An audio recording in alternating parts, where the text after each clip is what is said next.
الف لام میم الله اعلم بمراده. الف لام میم دې ته مونږ حروف مقطعات وایو. دا به نور سورتونو کې راځي، الته بیا تفصیل نکوم. حروف مقطعات دې ته ویل کېږي چې د هر حرف جدا جدا معنا وي. عموما په عربی کې دا سی وي چې د حرف معنا نه وي، د کلمې معنا وي. کله چې روغه کلمه شي لکه ذالکا، اوس دا ذالکا ذال لام کاف دا درې واړه حروف یو ځای شي دې ته کلمه وایي.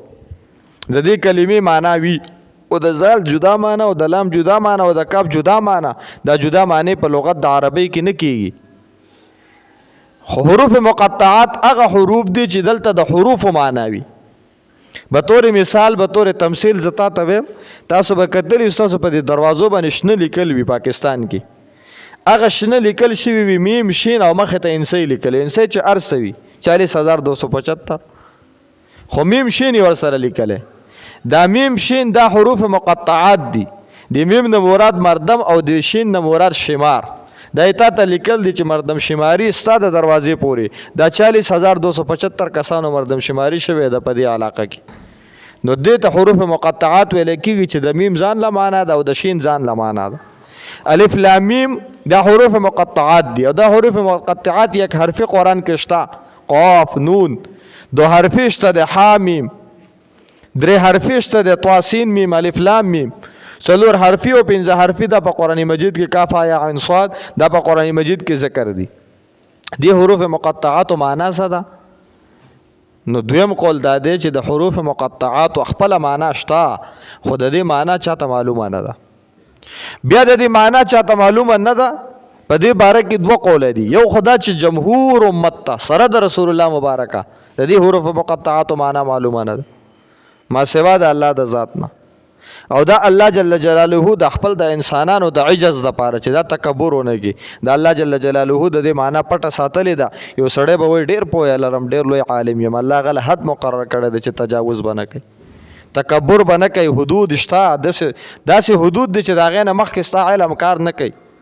لکه څنګه چې تاسو سماوي د انسان د پوهې د پاره او د علم د حصول د پاره حواس خمسه دي، خو یو ځکه دا کار پری دی بیا عقل ته انسان محتاج شي. بیا د عقل په دې کشته کې د سوار دی روان دی، یو ځکه د عقل کار پری دی نو بیا لړ شي وਹੀ پسې. نو چې څوک دا وਹੀ راوالي او د عقل په دې کشته کې کیږي او دلته نه ځيږي نو بیا دی وای چې دا خو وਹੀ غلطه ده. الکه وਹੀ غلطه نه ده، ستا کشته وړه ده. په دې کشته کې دونه لوی وਹੀ نه ځيږي. دا کشته دی غټه او دا غټیږي نه دیځه پورې خو عقل را روانو دلته عقل کار پرې خو اوس به دا کشته پرې دوس به د وਹੀ کشته ته وخیږي نو وړاندې بیا تا وਹੀ بوزي. پرون مې تاسو په دې تفصیل کړی. نو دلته دا حروف مقطعات دا د الله جل جلاله د طرف نه دا د الله علم د چاته خودل نه دی. دا الله حد مقرر کړی دی، حد نه به تجاوز نه کوي. او په دې الله جل جلاله تحویز ورته ویل کېږي. انسانانو ته الله تحویز هم ورکړی دی، پارول چې ورته ویل کېږي. ولا تحاضون علی طعام المسکین. انسانانو ته الله جل جلاله جذبه ورکړې ده چې ګوره حروف مقطعات د علم دنیا ته نه راغله نو ته نه حاصلې خیر دی، خو چې دا کوم علم راغله دی دینه ولې ته په غفلت وکې ودی دا علم ولې نه حاصلې را پاسه دا چې کوم علوم ته راغلي دا حاصل کا. نو حروف مقطعات معنا الله نه ما سوا چاته معلومه ده. دویم قول د جمهور علماو دا دی چې د دې معنا الله رب العزت ته معلومه ده او رسول الله صلی الله علیه وسلم ته معلومه ده، خو الله پیغمبر ته د امت ته د منتقل کولو اجازت نشته چې دا به امت ته نه منتقل کړي. ځکه هذا سر بین الله و بین رسوله، دا د الله تبارک وتعالى او د الله د پیغمبر په مابین کې راز دی.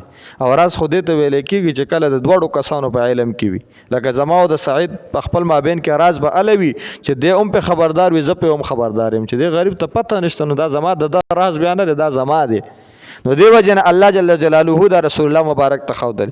بعض علماء د دې معنا لیکلې ده خو دې ته تاویلی معنا ویل کېږي. پاغه کې ز سره زمنا الف لام میم الله اعلم بمراده، الله پوهه ده په معنا د دې حروفو.